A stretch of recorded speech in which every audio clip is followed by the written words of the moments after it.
അങ്ങനെയല്ല, ഇതിന്റെ തൊട്ടടുത്തൊക്കെ മുളങ്കൂട്ടങ്ങളുണ്ടായിരുന്നല്ലോ. അപ്പൊ ഇന്നലെ രാത്രി മഴ പെയ്തപ്പോൾ ഒരു ബ്രാഞ്ച് ചാഞ്ഞു വന്നാണ് ഇത് എസ്കേപ്പ് ആയത്. 3 എണ്ണത്തിന് മാത്രമേ പുറത്തിറങ്ങാൻ പറ്റുള്ളൂ. അപ്പോഴത്തേക്കും അത് ആ ബ്രാഞ്ച് നമ്മൾ കട്ട് ചെയ്തു. ഇപ്പം ഉള്ളതൊരെണ്ണം സേഫാണ്. മറ്റവരുടെ മരത്തിന്റെ തൊട്ടടുത്തുള്ള മരത്തിന്റെ മുകളിൽ തന്നെ ഉണ്ട്. മൂന്നും ഉണ്ട്. 2 മരത്തിലായിട്ട് 3 ഇരിപ്പുണ്ട്. മെയിൽ അത് കാരണം ഇവർ തമ്മിൽ കമ്മ്യൂണിക്കേഷൻ ഉണ്ട് ഇപ്പോഴും, ഈ മെയിൽ ഇതും ഫീമെയിൽസുമായിട്ട്. മെയിലാണ് ഉള്ളത് ഇപ്പം താഴെ. ഉണ്ട്. അത് 23 സെപ്റ്റംബറിൽ കൊണ്ടുവന്നതാണ്, ഹരിയാന സൂയിന്ന്. ഇന്ന് രാവിലെ. 3 പെൺകുരങ്ങുകളാണ്. അത് ഈ പെൺകുരങ്ങുകൾ മരത്തിന്റെ മണ്ടയിലായതുകൊണ്ട് ആൺകുരങ്ങ് ഇപ്പം ഫ്രൂട്ട്സ് എടുക്കുന്നില്ല. അപ്പം ഫ്രൂട്ട്സ് വെച്ചിട്ടുണ്ട് നമ്മൾ. അപ്പം അത് ഇങ്ങനെ താഴെ ആൾ ഒന്നും ഇല്ലാത്തത് കൊണ്ട് ഇന്ന് വിസിറ്റേഴ്സ് ഒന്നും ഇല്ലല്ലോ. അത് കുറച്ച് കഴിയുമ്പോഴത്തേക്കും ഇവർ തമ്മിൽ കമ്മ്യൂണിക്കേറ്റ് ചെയ്ത് തന്നെ ഇത് പുറത്ത് വരും എന്നുള്ളതാണ് ഞങ്ങളുടെ പ്രതീക്ഷ. സാധാരണ അങ്ങനെ പോകുമ്പം അങ്ങനെയാണ്. ചാടി ഇതുപോലെ ഒരു പ്രാവശ്യം ഇത്തിരി കുറച്ച് തിരിച്ചു വരുന്നുണ്ട്. ഇതിന്റെ കൂട്ടത്തിലുള്ള ഒരെണ്ണം അതാണ്.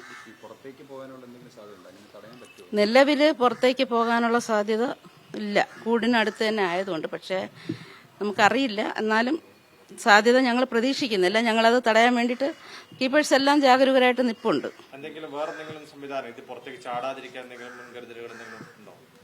മരത്തിന്റെ മണ്ടയിലായതുകൊണ്ട്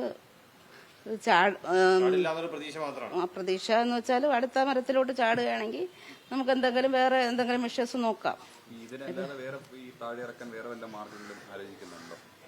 കുറച്ച് നമ്മുടെ അതൊരു എന്ന് പറഞ്ഞാൽ കുറച്ച് ഹൈറ്റ് കുറഞ്ഞ സ്ഥലത്ത് എത്തുമ്പോഴത്തേക്കും നമ്മളായിട്ട് തന്നെ അല്ല, അത് ഓട്ടോമാറ്റിക് അതായിട്ട് തന്നെ നാച്ചുറലായിട്ട് വന്നില്ലെങ്കിൽ മാത്രമേ നമുക്കത് ആലോചിക്കേണ്ടതുള്ളൂ. ഫീഡിംഗ് ടൈം 11:30 മണിയാണ്. തിരിച്ച് അപ്പം സമയം കഴിഞ്ഞു. നമ്മൾ ആ സമയം കണക്കാക്കി വെച്ചിട്ടുണ്ട് ഫുഡ്.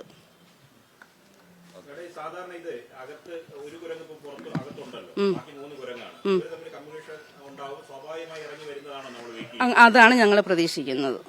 അത് സ്വാഭാവികമായിട്ട് അതിനെ നമ്മൾ ഇറിറ്റേറ്റ് ചെയ്യിക്കാതെ അത് സ്വാഭാവികമായി വരുന്നതാണ് നല്ലത്. ഇല്ല, ഇങ്ങനെ ഇന്നലെ രാത്രി ഉണ്ടായ മഴയിൽ സംഭവിച്ചതാണത്. മുള ഇങ്ങനെ ചാഞ്ഞു വന്നതാണ്. വെയിറ്റ് കൂടിയപ്പോൾ മഴവെള്ളത്തിന്റെ ഭാരം കൊണ്ട് മുള ചാഞ്ഞു പോയതാണ്. കൂട്ടിനകത്തല്ല, ഓപ്പൺ എൻക്ലോഷറാണ്. ചാഞ്ഞു പുറത്താണ്, കൂടിന്റെ പുറത്താണ്. ഈ കൂടുമായിട്ട് ഒരുപാട് കുറച്ച് ദൂരം അകലെയാണ് ഈ മുള കൂട്ടം ഉള്ളത്.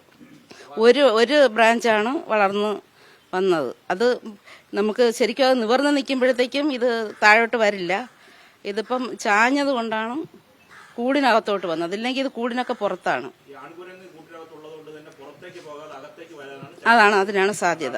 അതാണ് ഞങ്ങൾ കാക്കുന്നത്.